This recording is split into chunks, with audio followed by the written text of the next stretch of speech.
45번 문제를 봅니다. 45번부터는 숫자가 주어진 문제고, 방정식에서 숫자가 주어지면은 대입하면 되는 겁니다.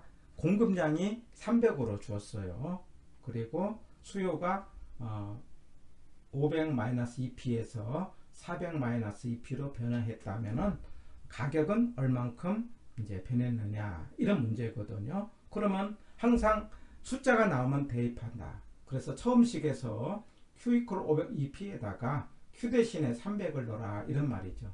그러면 300은 이렇게 식이 나오고, 여기는 이제 2p는 200이 나오죠. P를 이쪽으로 돌리면 플러스 2p가 나오고, 돌리면 200이 나오는 거예요. 그래서 P가 100이 나왔습니다.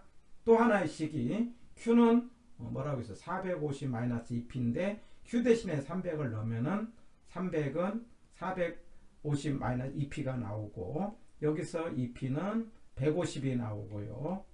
그러면 P가 75가 나오죠. 결과적으로 100에서 75만큼 감소했다, 이렇게 말하기 때문에 45번의 정답은 1번이다. 이렇게 푸는 겁니다. 그래서 방정식 문제에서 숫자가 나오면은 숫자를 대입한다, 이렇게 해가지고 주어진 수식으로 풀어가면은 쉽게 풀 수가 있습니다.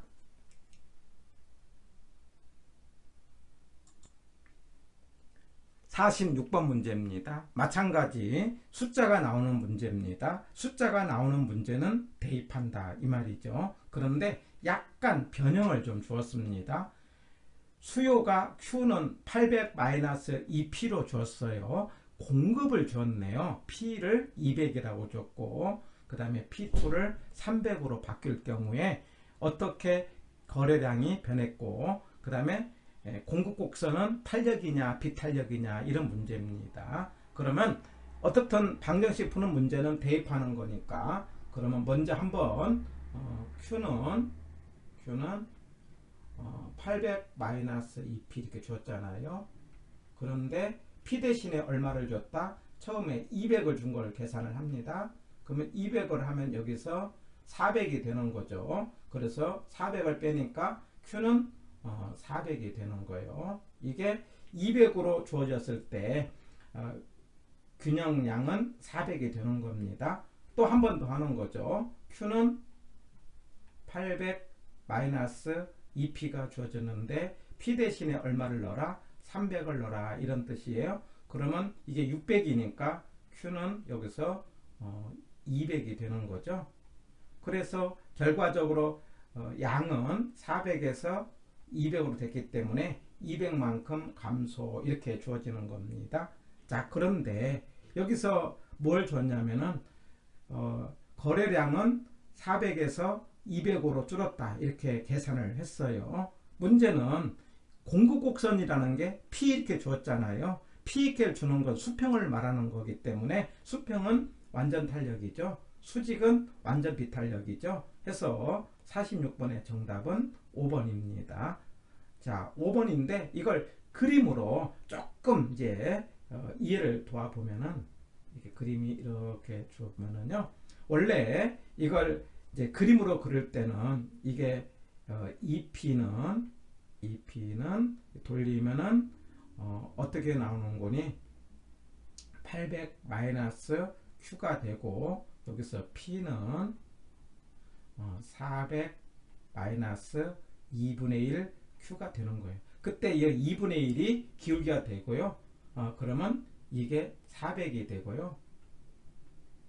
그리고 이렇게 해서 이게 800이 되고, 이런 식을 말하는 거예요. 그래서 기울기가 2분의 1 기울을 말하는데, 이때 이제 P가 처음에는 얼마로 줬다? 300 이렇게 이게 처음에는 얼마입니까? 이게 이렇게 합시다. 이렇게 해갖고 이게 200이고 이게 300이니까 200에서 300으로 변하면은 여기 균형량 이게 이만큼 줄겠죠. 그래서 이때는 여가 이제 이 양이 400이 됐다, 이런 이야기고, 그 다음에 이 양이 200이 됐다, 이런 이야기예요. 양이. 그래서 200으로 됐다. 그래서 그림이 이렇게 옆으로 수평이기 때문에 항상 수평은 뭐라고 한다? 완전 탄력이다 해서 이런 그림으로 이해를 하시고 정답은 5번인데 하나 아셔야 될 것은 P 이퀄 해가지고 주어진 2분의 1, 이 주어진 이 값, 우리 지난번에 우리가 P분의 Q는 기울기다 이렇게 하자는 말 꼭 기억을 해줍니다.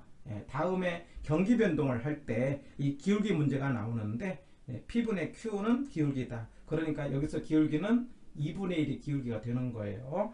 항상 방정식에서 기울기는 뭐라고 한다? P분의 Q 이런 식으로 해가지고 한번 연습을 해봅니다. 46번은 대입하는 문제고 정답은 5번이었어요.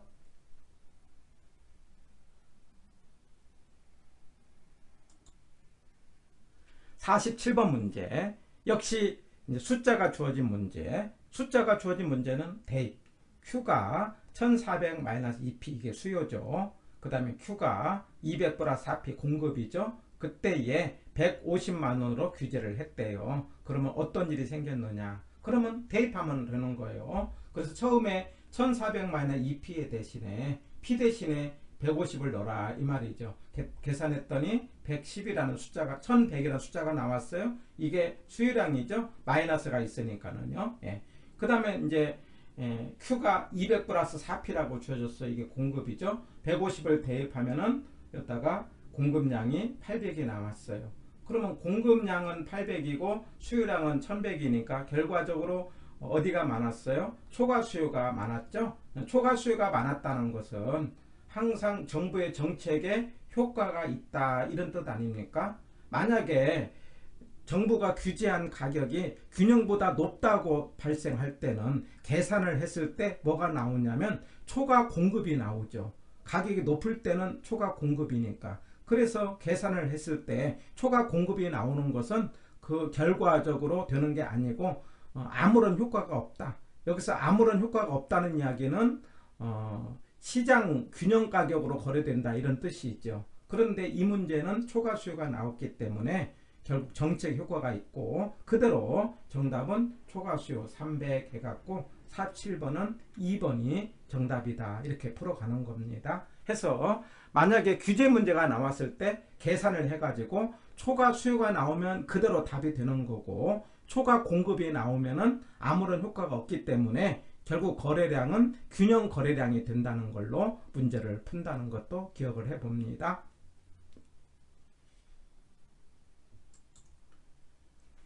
48번 문제 역시 대입 문제입니다. 단지 단기와 장기로 나누어서 하는 문제였어요. 단기 공급은 뭐라고 했냐면은 100으로 줬어요.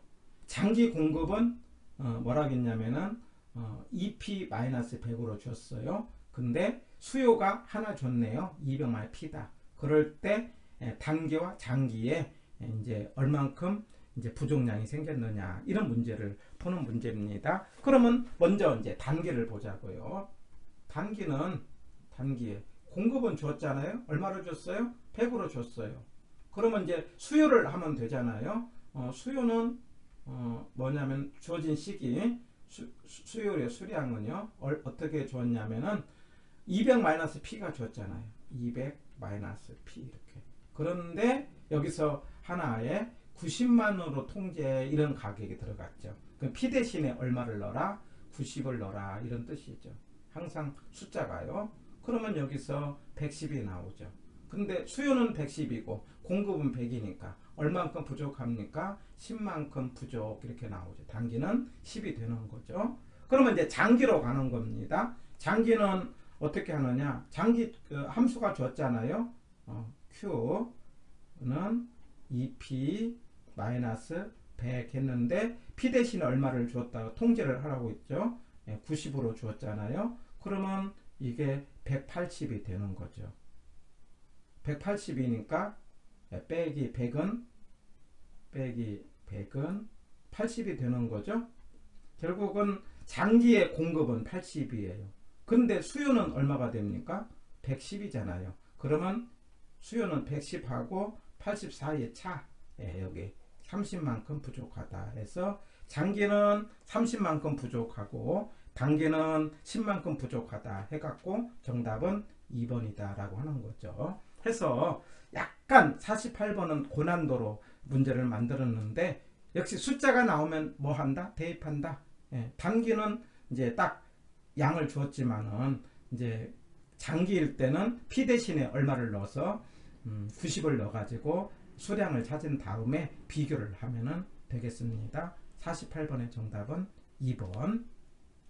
이렇게 해서 우리가 수요 공급의 균형에 관련된 계산 문제를 다 풀어봤습니다. 계산 문제는 약간 난이도가 있지만 그러나 내가 허용할 수 있는 범위 안에서 연습을 하셔가지고 모든 계산 문제를 다 풀으라는 게 아니고 계산 문제가 8문제가 나오는데 내가 연습을 해서 3문제 정도만 맞히면은 무난히 합격할 수가 있기 때문에 계산 문제에 대해서 너무 두려움을 없애고요. 풀 수 있는 문제만 선정을 해서 연습을 해보기를 바랍니다.